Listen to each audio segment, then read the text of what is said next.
काश काला वाटू एकमेका वैष्णवनिका संभ्रम।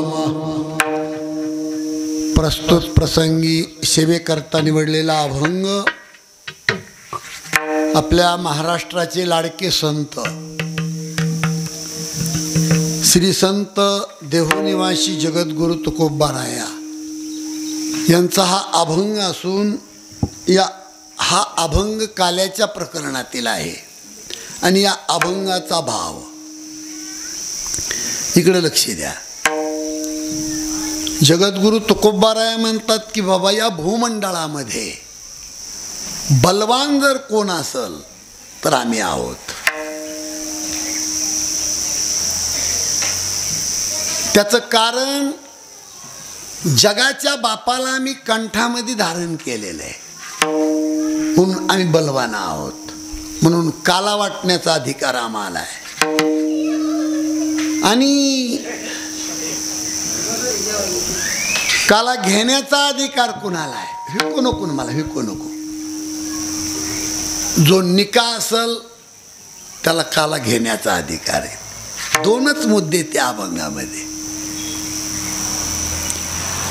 जगामध्ये बलवान जर कोण असतील तर ते आम्ही आहोत, कारण हे जग पैदा करणारा जो मालक आहे त्याला आम्ही कंठात धारण केलेले एक मुद्दा, म्हणून काला वाटण्याचा अधिकार आम्हाला आहे आणि काला घेण्याचा अधिकार कोणाला आहे?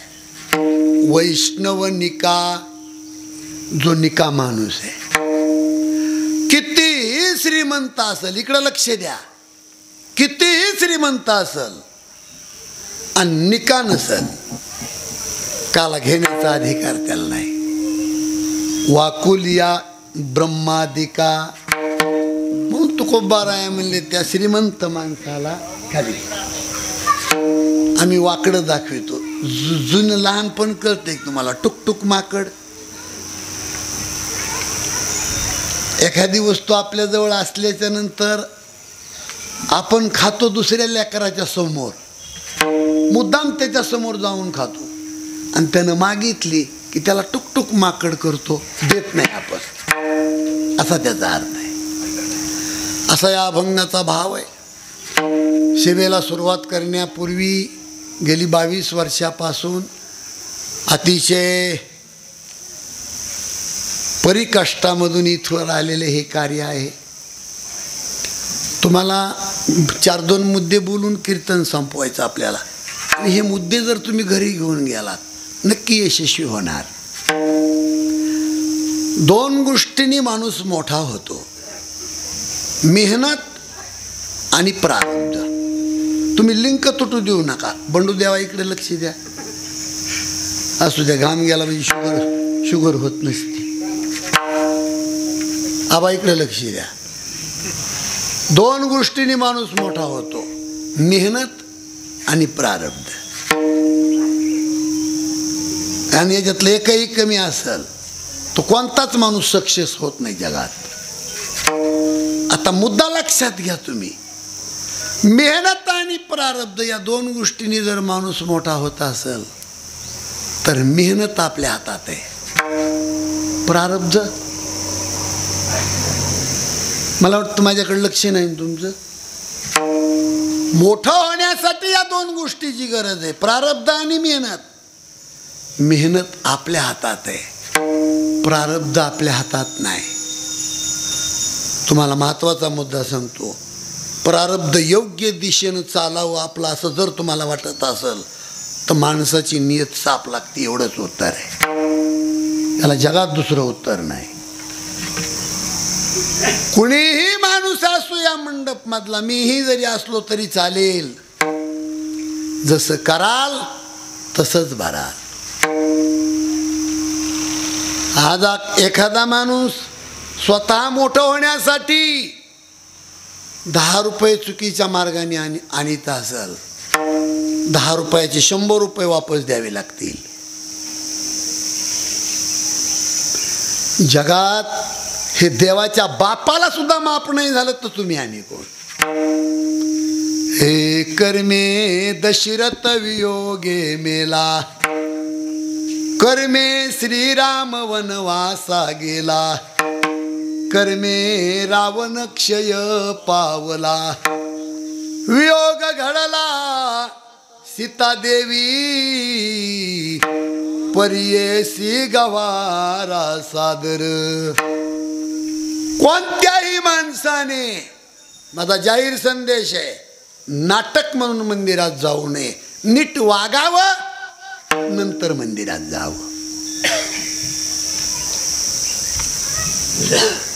गल्लीबोळीमध्ये जर तुम्ही चुका करीत असताल आणि ढोंग म्हणून एखाद्या देवाला जात असताल, हे कधीच सक्सेस नाही.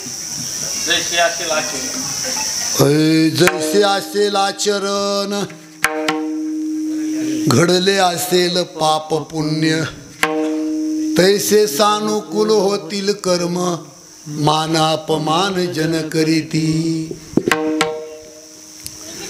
माझ्या जीवनामध्ये 35 वर्षे वनवास भोगलेला अनुभव सांगतो मी तुम्हाला.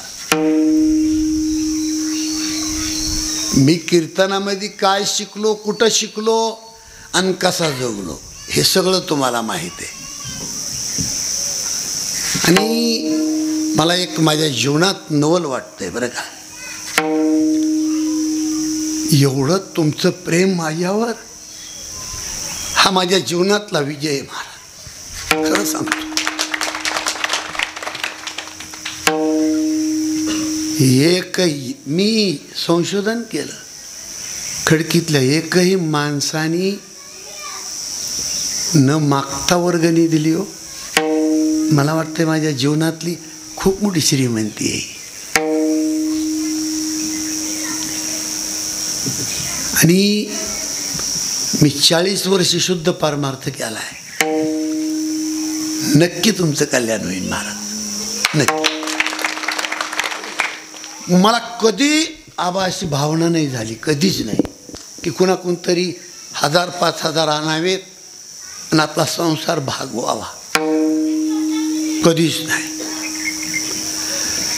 किती मुलीच्या लग्नामध्ये आतापर्यंत खर्च केला असेल मी, त्याचं माप नाही. त्याचं कारण माझ्या मुलीचं चांगलं झालं, सोनं झालं त्यांचं. म्हणून कीर्तनामध्ये काही विशेष नाही दुसरा. सगळ्यात या धरणी माईला जर बोजा कुणाचा असेल तर पापी माणसाचा आहे.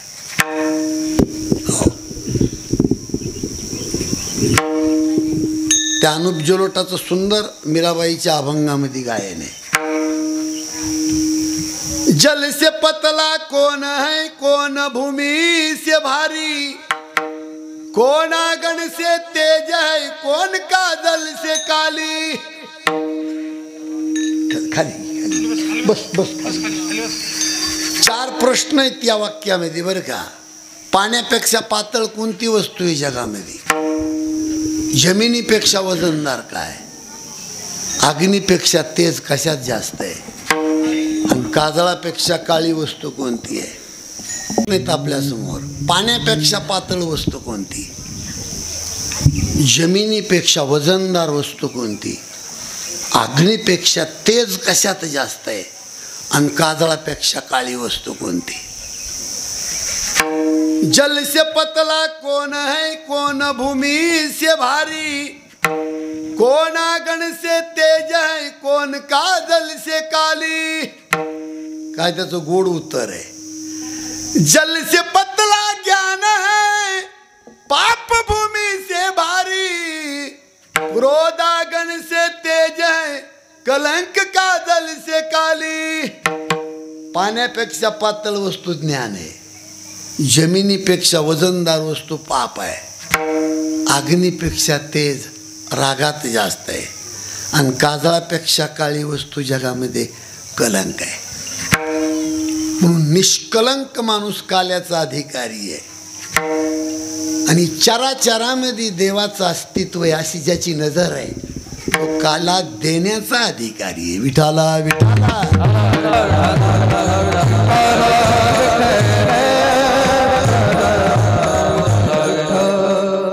थोडक्यात सांगितलं तुम्हाला मी.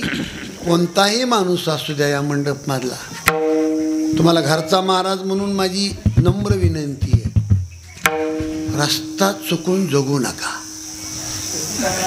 सध्याच्या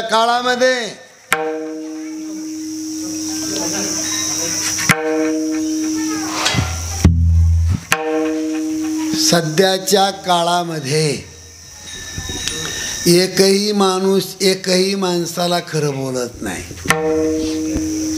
आणि एक शब्द जर माणूस खोटा बोलला तर 12 वर्ष दरिद्री होतो माणूस. इतकं वाईट आहे. म्हणून परमार्थ कथा कीर्तन याचा अर्थ एक. जगामध्ये एवढीच जागा आहे की कुठंतरी माणसाचा बदल व्हावा. पळू नका, इकडं लक्ष द्या. पळू नका. शिस्त, शांतता आणि घरात संस्कृती ठेवा. आपल्या गावचे सगळे घरचे माणसं आहेत आपण. आपल्या घरामध्ये एखादा मुलगा चूक करीत असेल तर संध्याकाळी संपूर्ण तुमचं कुटुंब एकत्रित बसा.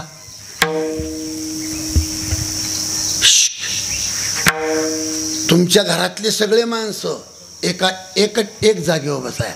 संध्याकाळी जेवायच्या अगोदर. घरातलं कीर्तन आहे म्हणून बोलतोय मी.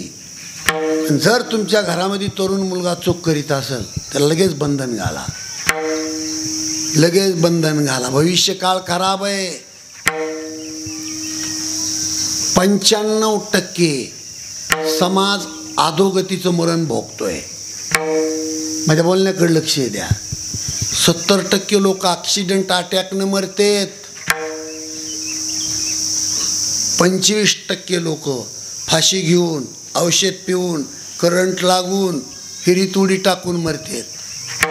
आणि कुठेतरी 5% लोक म्हातारं होऊन मरतेत. जरा थोडं डोकं फ्रेश, मन फ्रेश ठेवून कीर्तनाकडे लक्ष द्या. 95% जर अधोगती असेल आजच्या काळामध्ये आणि तरीही माणूस सावध नसेल तर ह्याच्या इतकं दुर्दैव काय? ह्याच्या इतकं काय दुर्दैव आहे महाराज? आपल्या डोळ्यानं पाहतोय आपण. तिथं काल थोडा उभा राहिलो होतो मी त्या भरतनानाच्या टपरीपेशी. एक 5-25 जणांचा ग्रुप होता. भानच नव्हतं त्यांना. भानच नाही महाराज. मग त्याला कुठंतरी घर, बायको, भाऊ, माय बाप असतील ना, त्यांनी एकत्रित बसून त्या माणसाचा बदल कसं होईल हे मी का सांगतोय? हे बोललं की मला म्हणतात महाराज तुम्हाला कळतच नाही. कळतच नाही तुम्हाला. पण भविष्य काळ कठीण आहे एवढं लक्षात ठेवा. कुठंतरी चुकीच्या माणसाला आळा बसणं याच्यासाठी हे कीर्तन आहे. आणि जीवन परिवर्तन होण्यासाठी जगामध्ये कुठलीही जागा सध्या शिल्लक नाही. फक्त एवढीच गादी शिल्लक आहे.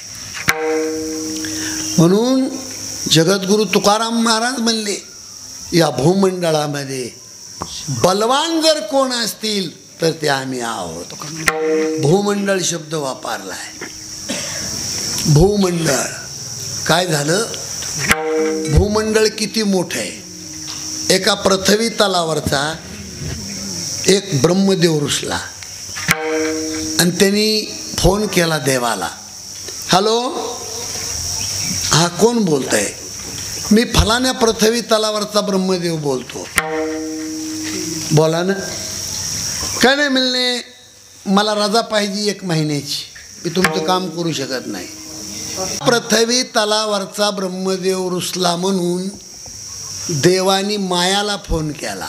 हॅलो ताई साहेब, एका कामावरचा माझा ब्रह्मदेव रुसला आहे. तुमच्याकडचा एक दुसरा ब्रह्मदेव पाठवा. ती ताई होती, तिचं नाव आहे माया. एका पेठाऱ्यामध्ये 1 लाख ब्रह्मदेव आणि एक पेठारा एका उंटाच्या पाठीवर लादला. असे लाखो उंटाच्या पाठीवर लाखो पेठारे. आणि ती माया ते पेठारे उंट घेऊन देवाकडे निघाली. इकडे लक्ष द्या. माया ज्या वेळेला ते उंट घेऊन देवाकडे जाते त्यावेळेला त्या रस्त्यानं समोरून रुसल्याला ब्रह्मदेव येतो आणि त्या मायाला विचारतो की ताई या पेटीमध्ये काय? ती माया म्हणली देवानी फोन केलाय, कोण्यातरी कामावरचा एक ब्रह्मदेव रुसलाय म्हणून याच्यामध्ये ब्रह्मदेव घेऊन चालले मी देवाकडं. तो रुसल्याला ब्रह्मदेव म्हणला ह्या पेटीत कसले ब्रह्मदेव आहेत ते दाखवा मला. माया म्हणली तो पेठारा तूच खाली उचल. रुसलेल्या ब्रह्मदेवाने तो पेठारा खाली उतारला आणि ती उघडलं मध्ये पाहिलं तर एका पेठाऱ्यामध्ये लाखो ब्रह्मदेव याच्यासारखे. मी कशामुळं सांगतोय तुम्हाला, एका पृथ्वी तलावरचा एक ब्रह्मदेव रुसला तर लाखो ब्रह्मदेव देव पैदा करतोय दुसरे. तर अशा पृथ्व्या किती आणि भूमंडळ केवढं.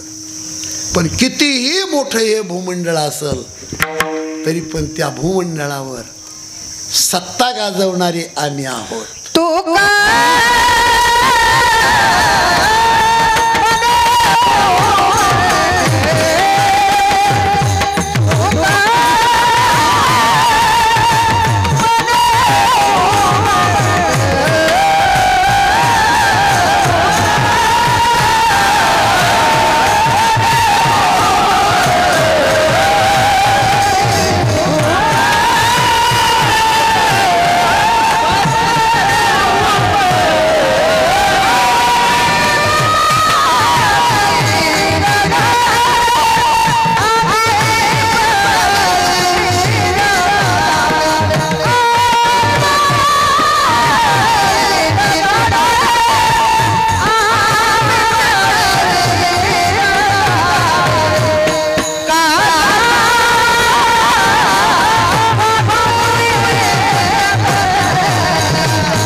मने भूमंडळी आम्ही बळी वीरगाडे. किती शक्ती महाराज संताकड, किती शक्ती. वचिष्ठांना होते नागापूरला कीर्तन घेतलं होतं तुम्ही मागे, तिथे तिची जिवंत घटना आहे. आजही जाऊन तुम्ही चौकशी करा. महाशिवरात्रीच्या पर्व काळावर संत भगवान बाबाची दिंडी पायी यायची. जुन्या काळात पायी येत होते बाबा. आणि निहारीचं जेवण नागापूरमध्ये 200 एकर शेतीचा मालक देवराव पाटील त्याचं नाव. तुम्ही उद्या जाऊन चौकशी करा. संत किती बलवान आहेत.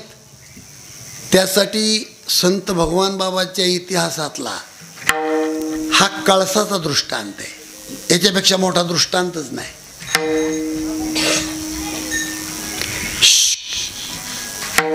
बोलू नका बाई. आणि ज्या घरी संत भगवान बाबाचं जीवन पहाटपासून महिला त्या घरामध्ये स्वयंपाक करतात आणि पहाटे 6 वाजता एकुलता एक 12 वर्षाचा सुदाम नावाचा मुलगा उलटी संडास झाली मरण पावला. गॅस्ट्रोची बेमारी, जुना काळ. महाराज सूर्यासारखा तेजस्वी मुलगा, त्याचं प्रेत मांडीवर घेऊन माईनं टाहो फोडला. घरामध्ये स्वयंपाक चालू, संत भगवान बाबाचं जेवण. पण नवरा बायकून एकामेकाला कवटाळून ढोरासारखं रडले. आणि माझ्या बोलण्याकडे तुम्ही लक्ष द्या, हा जिवंत दृष्टांत आहे, रचलेला नाही. किती संतावर निष्ठा, त्याची परिसीमा काय.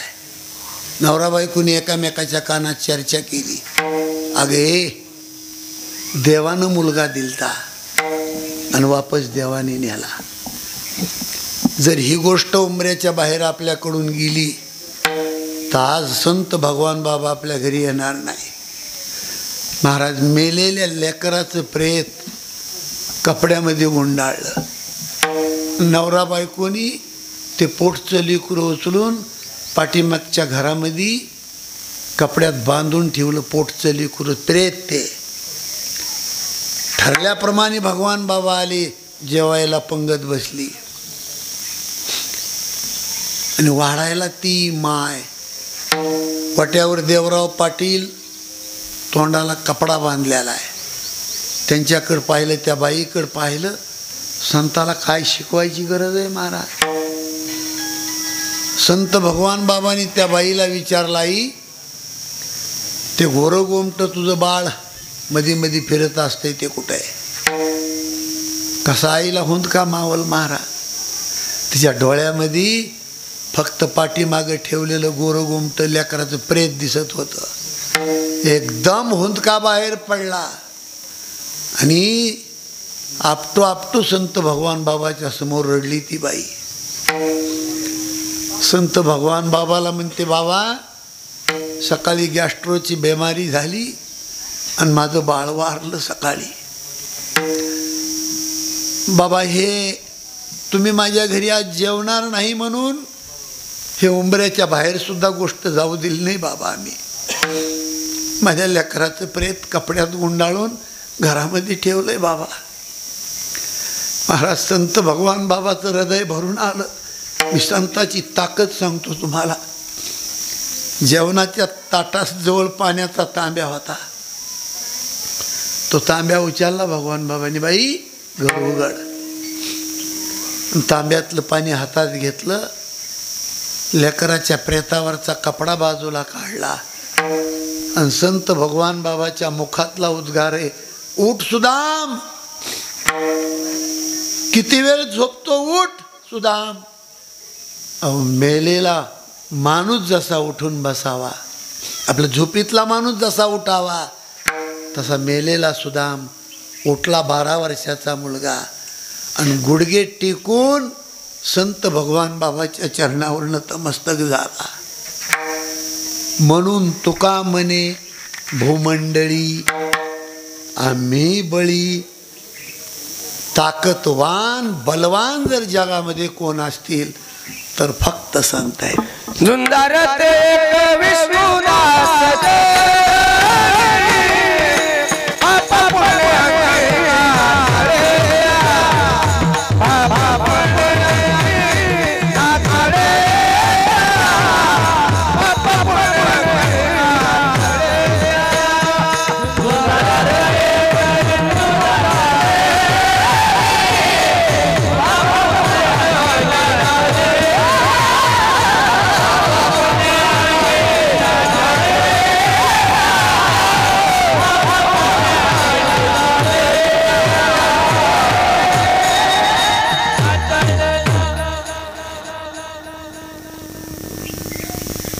आदरणीय श्रीराम महाराजांनी शब्द वापरला झुंजार.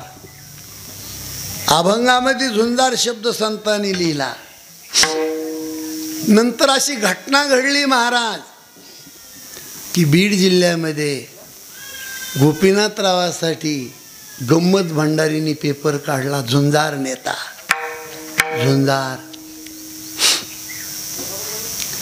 7 दिवस मुंडे साहेबाच्या बहिणीच्या घरी राहिलो मी. 7 दिवस इंजे गावाला.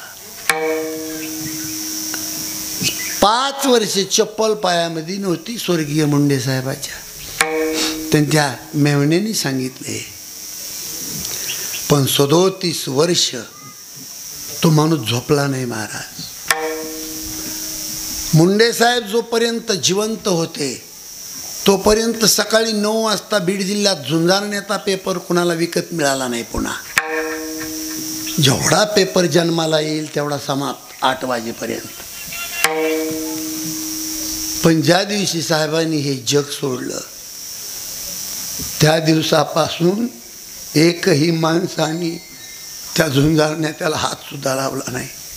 हात सुद्धा नाही. आणि झुंजार नेता पेपर निर्माण करणाऱ्या माणसाला येड लागलं. येड. त्या माणसाच्या नावावर काही लाखो करोड रुपये कमवले झुंजार नेता नावावर त्या माणसाने. त्या माणसाच्या नावात शक्ती काय. मी घडलेलं सांगत असतोय. जे जिवंत घडलंय ते. केज आंबेजोगाईच्या मध्ये डांबरी रोडवर काम करणारी वडऱ्याची बाई, तिच्या मुलाचा नंबर MBBS ला लागला होता.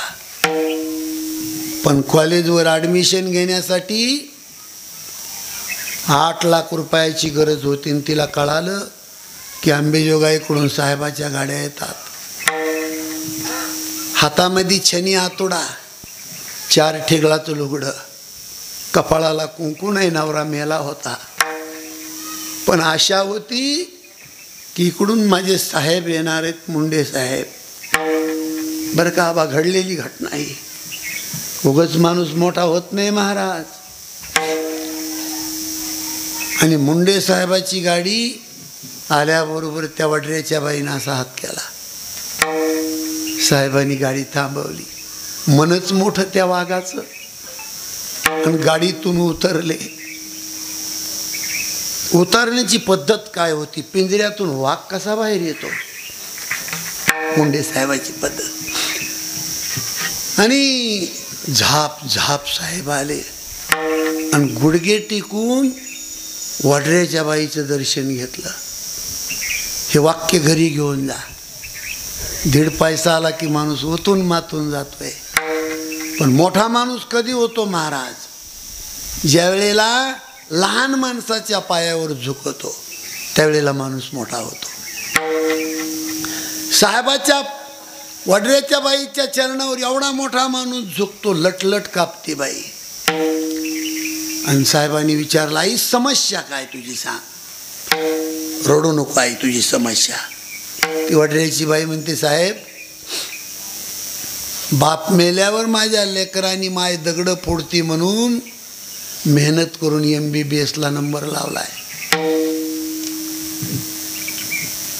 पण 8 लाख रुपये साहेब कॉलेजवर मागतात लोक. हे दगड फोडून कसे पैसे भरू शकतो आपण. साहेब तुम्ही मदत जर केली ना तर माझा मुलगा डॉक्टर होईल. नाही मदत केली ना साहेब तुम्ही तर माझ्या सुद्धा लेकराला दगडच फोडावं लागतील. महाराज मुंडे साहेबाचं हृदय भरून आलं, डोळे भरून आले. आणि पेयला सांगितलं गाडीतलं चकबुक आण. आणि डांबरी रोडवर उभा राहून मुंडे साहेबांनी वडऱ्याच्या बाईला उभा राहून 8 लाख रुपयाचा चेक लिहून दिला. असा नेता पुन्हा होणे नाही. दगड फोडणाऱ्या बाईचा मुलगा डॉक्टर झाला, सोन्याच्या ताटात जेवतो.